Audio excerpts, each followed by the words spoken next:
Welcome back to Sun News Network. I am Adrienne Batcher. Thank you very much for staying with us here as we continue with Straight Talk, an interesting collision of rights. Human rights, religious rights, and women's rights. Well, it's all unfolding at York University here in Ontario, and someone who's at the center of it is a sociology professor by the name of Paul Grayson. And what the backstory here is, one of his students, who is a male, is taking an online course that the professor offers, but part of the requirement for the course is to participate in group study, and a lot of the participants in the program are women. Well, because of the student's deep religious values, he took issue with so many women being in the class and refused to participate.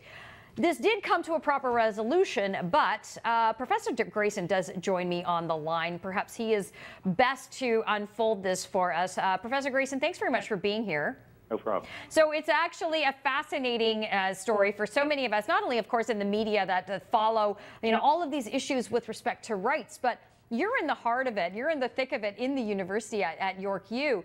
What exactly has happened, and what is going on? Well, it's a web course.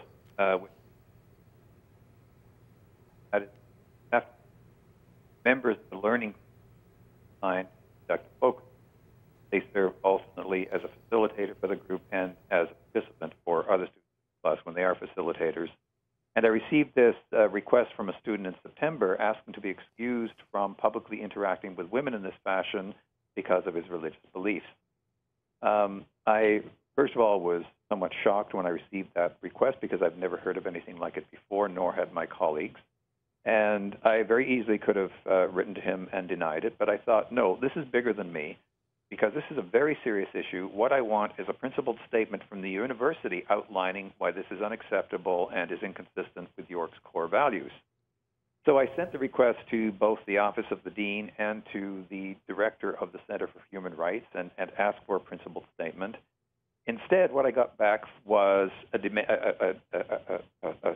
basically a directive from each of them saying you must accommodate. Right. I was absolutely flabbergasted that that would be the response, and I started to try to reason with them, pointing out that, well, if for religious reasons you basically exempt a student from interacting with females, there are religious reasons people could advance for not interacting with blacks, Jews, gays, you name it, because in the Bible and in religious practice, you can find a basis for that kind of appeal. And I said, this is absolutely ridiculous. Well, it certainly is ridiculous for anyone even that has stepped back from this, Professor Grayson. And, a big credit to you for dealing with it in the manner in which you have. I want to quote from one of the news articles that you were quoted as saying, you don't want to be an accessory to sexism. And that's, it encapsulates that very nicely. I would be remiss if I didn't ask you, though, Dr. Grayson, what if you do know what the religion is of this gentleman who came forward to you? Well, you see, under the Ontario Human Rights Code, you're not allowed to ask that question. But you did make some assumptions and moved forward with that, asking other religious scholars about it. Well, yes, I did that. But the thing is that let me first of all say that that kind of request is consistent with someone being a fundamentalist Muslim, an Orthodox Jew, or a fundamentalist Christian. Right. I made the assumption that most likely, given the name, that he was either an Orthodox Jew or a Muslim, and therefore consulted with one Judaic scholar at York who also consulted with a rabbi and two Islamic scholars, and they all said that in their religions there was absolutely no reason why this student could not participate in a focus group with females. It's really interesting also how this was ultimately dealt with by yourself.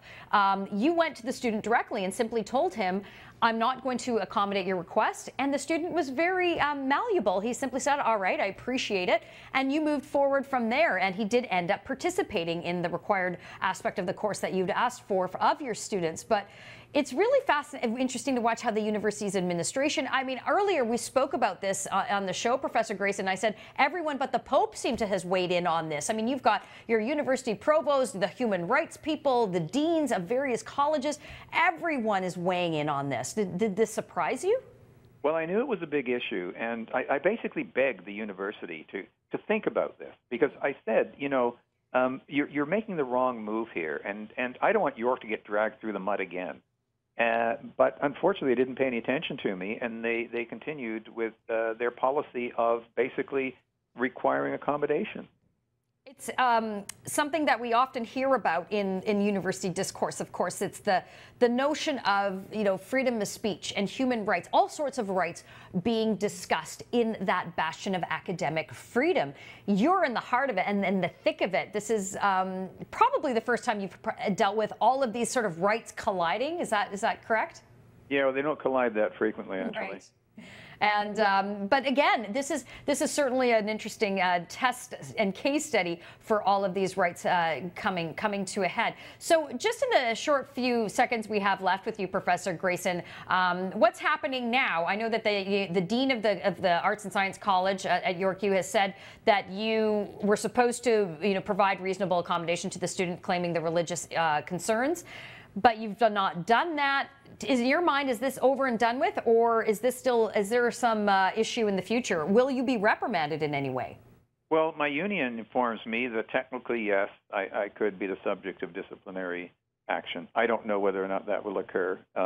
If that occurs, I'll take it when it comes. And it certainly probably wouldn't bode well, I would think, Professor Grayson, for the university's administration, because really they would have some egg on their face when it comes to this. I also want to just quickly touch on another aspect to the story. You even went ahead and talked to another group of your students and put this issue sort of in a different light, and a pretty interesting and fascinating result from that.